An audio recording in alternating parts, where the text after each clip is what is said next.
The city doesn't sleep, it hunts. Neon signs flicker above cracked streets soaked in rain and blood. In this place, justice is a joke and power belongs to those who take it. Beneath an old parking lot turned fight pit, a teenage boy steps into the ring. No name, no cheers, just fists. The crowd roars for violence.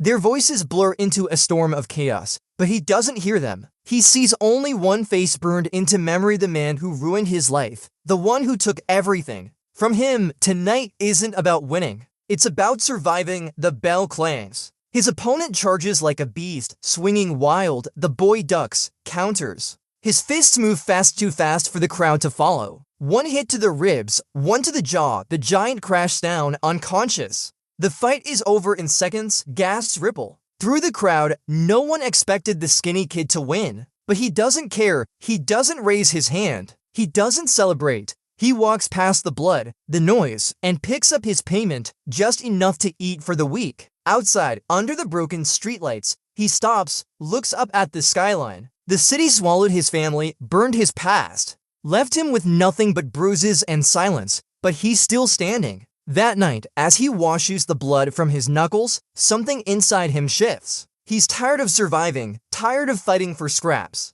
That face, the man responsible, it haunts him every time he closes his eyes. He doesn't just want to win the next fight. He wants to end the cycle, expose the truth, break the system from the inside out, and this time, he's not going to use just his fists. The boy didn't grow up with bedtime stories or birthday cakes. He grew up with oil-stained hands and engines that coughed more than they roared. In the corner of a rusted garage, his father taught him how to hold a wrench before he ever held a pen.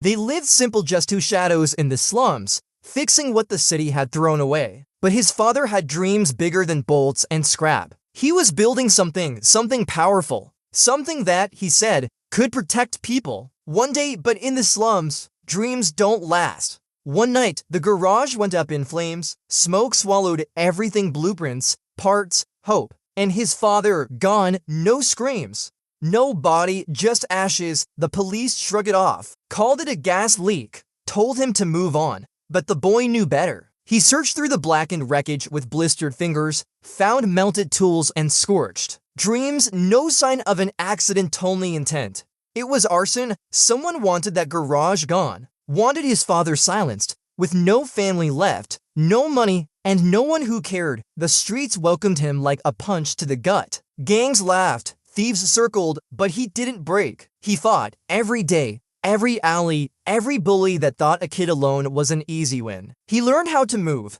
how to strike fast and vanish faster. At night, he fixed broken radios for spare change, stole books on mechanics from trash bins, saved every coin, not to eat but to buy his first set of tools. Rusted, cracked, secondhand, but they were his. He didn't just want to survive anymore. He wanted to rebuild everything they destroyed, find the truth about the fire, about his dad, and maybe build something strong enough to burn back. The garage was silent, just ashes and rusted screws. He'd come back hoping for something, anything, and then, beneath a warped floorboard, his fingers hit something hard. A notebook, half burned, the cover torn, but inside, blueprints, pages, full of designs that didn't belong in a garage. They looked like they came from a war lab. Compact weapons, energy tools, tech that didn't exist yet. It hit him like a punch to the chest. His dad wasn't just fixing cars. He was building weapons, real ones. The kind meant to fight back against the gangs, the crooked police, the crime lords choking the city.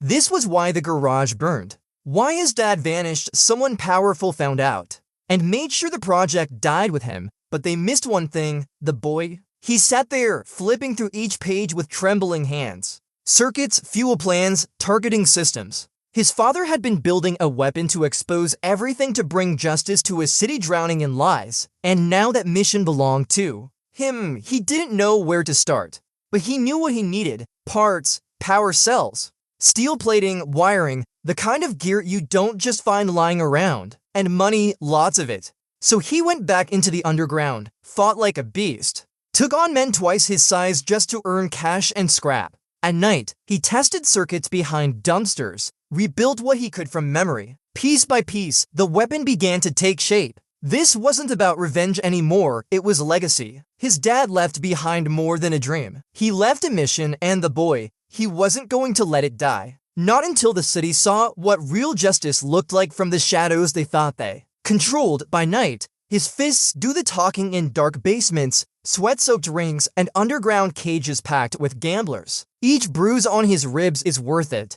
Every punch to the jaw, one step closer. Because every dollar he earns, every scrap he salvages, feeds the real fight. By day, he vanishes into silence. In an abandoned warehouse, blueprints spread out like a map to freedom, screws, wires, circuits. He doesn't just build, he learns. Welding from old junkyard workers with burnt gloves and broken backs. Coding from a washed-up hacker living out of a rusted van who speaks only in grunts and energy. Drinks, the city laughs, a street punk playing scientist? But then he shows them a glove, scrap metal, copper, and a fuel cell sparks to life on his arm. A flick of the wrist and a bolt of blue light shoots out. Controlled, precise. For a moment, he believes, then it explodes.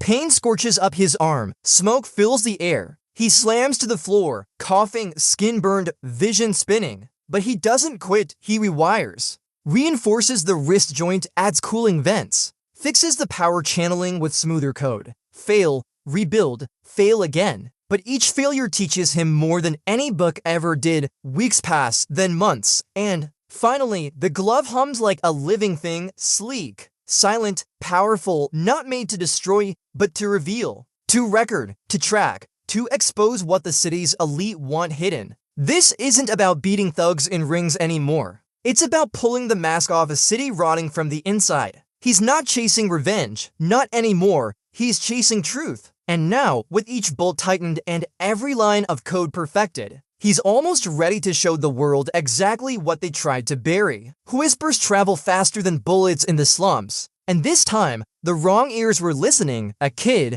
building tech in his city? The crime lord didn't need proof, just rumors. That was enough. One night, the boy returns to his hideout and the door's already off its hinges. Inside, chaos. Tables flipped, blueprints gone, tools smashed to pieces, and worse. His friend, the one who watched his back since the alley days, left crumpled on the floor, blood pooling around his head. The message was loud and clear, stop or die. But they made one mistake. They left him breathing. The glove was half broken. The circuit's unstable, but rage doesn't wait for perfection. He wraps it on, teeth gritted, sparks buzzing around his wrist. No more hiding, no more silence. They find him first. 3 men in black, walking like they own the night. One smirks, pulls out a pistol. Too slow, the glove flashes. A pulse of blue light slams into the first man's chest. He's out cold before he hits the pavement. The second swings a crowbar, but the boy ducks, grabs his arm, and slams him into the hood of a car. The third fires, bang. The boy rolls, clips his shoulder, but he keeps moving. Pain fuels him, fear sharpens him. He fights not to win but to send a message of his own. By the time the last man crawls away, the glove sparks, but it's still glowing. So is the fire in his chest. He stands over them, blood on his cheek. Breath shaky but eyes locked forward. The crime lord wanted a warning? He just got one. For the first time, the city speaks his name. And this time, the shadows are listening. The kid from the slums just declared war. He moved like a ghost through the shadows, silent, focused, uncheckable. The crime lord's warehouse sat in the heart of the industrial zone, surrounded by barbed wire and blind spots inside, stacks of stolen tech, crates of weapon parts, and blueprints, his father's blueprints. They were copying it, mass-producing the same weapon his father built. But they didn't understand the design. The circuits were wrong, the core unstable. He crept through vents, dropped behind steel crates, avoided guards with cold precision. At the main terminal, he plugged in a flash drive. Code ran across the screen. System compromised. He planted everything: evidence, security footage, financial trails. He wasn't just here to steal, he came to bury them. But then came the sound, click, a flashlight beam. You really thought you'd walk in here and not get caught. They swarmed him. He fought hard, but there were too many. A pipe to the head dropped him cold. He woke tied to a chair, blood dripping from his lip. The crime lord himself stood over him, smirking. You're just like your father too. Smart for your own good. Shame he burned so easy. That's when it hit. The fire, the arson, his dad didn't vanish. He was erased, the villain leaned in. We own the cops, always did. He never had a chance. But they'd made another mistake underestimating the kid again. He clenched his fist. The glove blinked. Red, backup battery still live. With one surge, the shockwave burst out. The entire room shook. Glass shattered. Men flew like dolls. He tore through the chaos, diving through flames and smoke, one arm shielding his face. Behind him, the warehouse lit up in fire. Sirens screamed in the distance. He didn't look back. He didn't have to. Now, they didn't just know he existed. They feared him. He didn't sneak in this time. He walked straight through the front. Doors of the news station hood up, face calm, glove pulsing red. Security shouted. One made a move. He raised the glove, fired a low-voltage arc just enough to scare, not to hurt. Step back. I'm not here to fight. I'm here to speak. They stared. He passed. Upstairs, the live broadcast room was running. A morning talk show, not anymore. He yanked the cables, plugged in his own device. The anchors panicked, one screamed. But the screen flickered and then came the voice. The crime lord bragging, laughing, confessing to burning the garage, to killing whistleblowers, to owning the cops, every crime, every sin, the whole city. Heard it live, then the power surged, sparks flew. Smoke filled the room. When it cleared, he was gone. Only the glove remained, resting on the anchor's desk like a warning. By nightfall, the city had cracked open, protesters flooded streets. His symbol spray-painted on every wall. Some called him a hero, others a criminal, a walking danger. The news split in half calling for justice, half demanding his head. And then the whispers started that he was still out there, that the glove was just version 1, and somewhere, deep beneath the surface, a blurry photo hit the dark web, a man limping through smoke. Half-burned coat, same eyes, it couldn't be. Could it? He looked like his father. And just like that, a new mission began. Find the truth, finish the fight. Because the city was watching now, and so were its enemies. And this time, he wouldn't run, he'd rise. The city knew his name. Now every screen flashed his face. Every drone scanned the streets. His voice had lit a fire, and now they all wanted to burn him for it. The crime lord, the cops, even the media. But no one could catch him because he didn't move like a rebel. He moved like a shadow. 1 second he was gone. The next, he was in a different hoodie, a new alley, hacking into street cams with a busted tablet and sheer nerve. Every step was calculated. Every second mattered. But he wasn't just running, he was hunting too. Clues, tiny, broken pieces of a bigger truth started fitting together. A map etched on the back of a service receipt, a name scrawled under, a manhole, a half-burnt postcard taped to a park bench. Every breadcrumb whispered the same thing. His father didn't die. He went underground. And then inside a forgotten junkyard, behind an old neon sign that hadn't lit up in years, he found it a scratch code only he could read. His dad's mark. He froze. That symbol wasn't just a hello. It was a warning, not safe, there. Watching, his breath caught. The crime lord had known all along. This wasn't just a chase, it was a trap, but he wasn't backing down now. Not after everything, not after what they took. He slid the glove on tighter, checked the battery. Every muscle in his body burned with purpose. He looked up at the night sky, eyes hard. If they're watching, let them, because the next move was his. And it wasn't going to be quiet, deep beneath the city, in a tunnel forgotten by time. Sparks danced in the dark. He stood over a crate of busted tech, wiping grease off his face. His new base wasn't much a rusted subway platform buried in dust and rats, but to him, it was home to street kids sharp, fast, loyal. The old hacker grumpy, brilliant, still living in that busted van. Together, they made something. Out of nothing, they wired power straight from the street grid. They rebuilt the glove from scratch, faster pulse, tighter aim, whisper quiet discharge. But he knew better now. Gadgets don't win wars.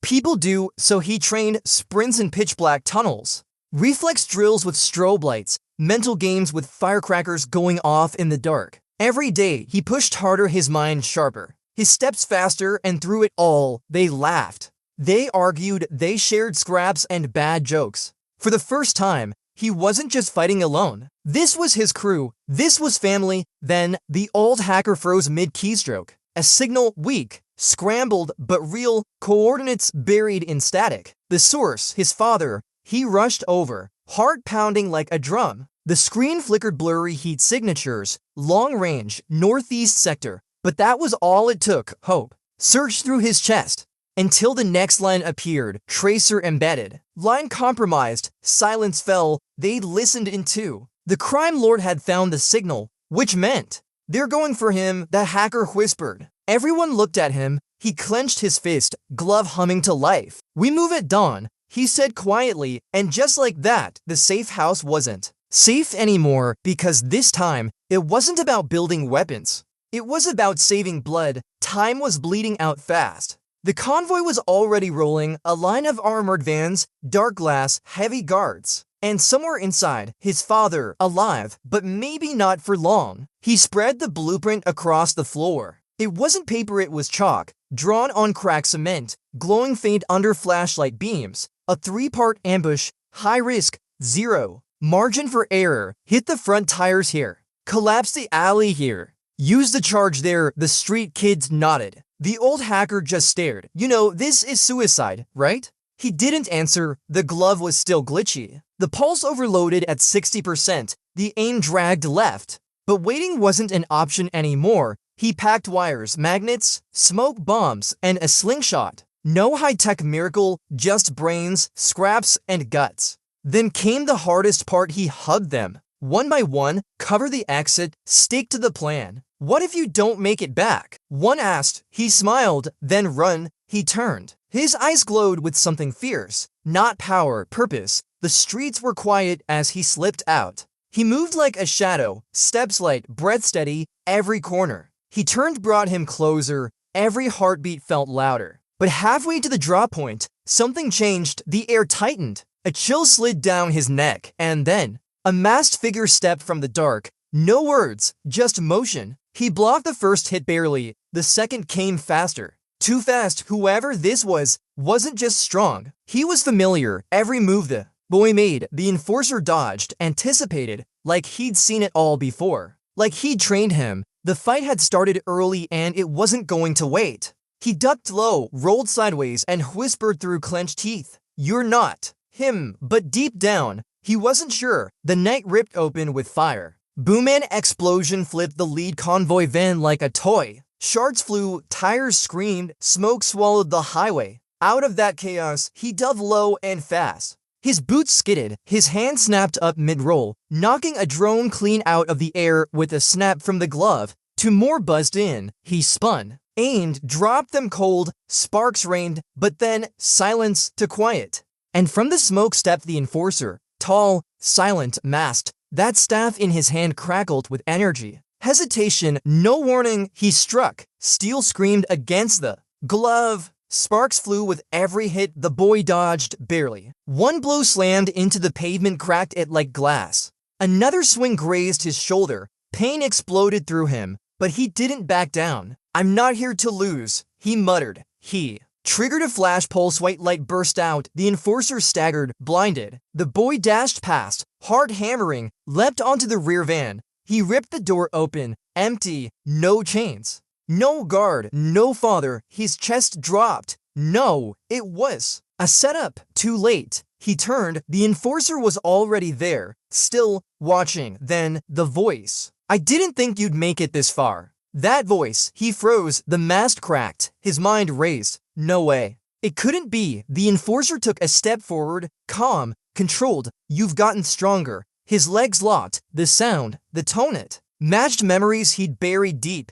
Someone he trusted, someone he'd lost. His hand shook. The fight wasn't over. But now, it wasn't just fists or tech, it was betrayal. And the worst kind, the kind that spoke with a voice you used to call family. In the broken light of the wreckage, the real battle had just begun. The mask hit the ground with a dull clang. And behind it, a face he knew too well. Not an enemy, not a stranger, but his father's best friend. The man who helped raise him. The man who held him the day he was born, now standing in wreckage, cold eyes, and a weapon raised. "You," the boy whispered, his voice cracking. The enforcer didn't flinch. "You were never supposed to get this far." The boy staggered back, mind racing, heart sinking. You were with us. You knew everything. I used everything. The man said, your father's designs, his tech. I made it better. I made it mine. He paused, then dropped the final blow, and he's gone. I watched him fall. The world stopped. The boy's breath caught. That garage fire, the lies, the setups, it was him all along. But there was no time for grief. Not here. Not now. He gritted his teeth, rage burning in his chest, but his voice stayed steady. You talk too much. He raised a tiny detonator, pressed it once, boom, a flash, debris rained down. The traitor leapt back, shielding himself, but the boy was already gone. Through the wreckage, into the smoke, gone like a ghost. Hours later, under the tunnel lights, he stared at the metal glove resting on the table. It sparked softly as if waiting, his fists clenched. It wasn't just about stopping the crime lord anymore. This had gone deeper. This was betrayal from the inside, the kind that cuts through bone. He wiped sweat from his brow. Revenge had a new face now, not a stranger, but someone he once called uncle. And the next time they met, he wouldn't hesitate. He sat alone in the tunnel, asterisk.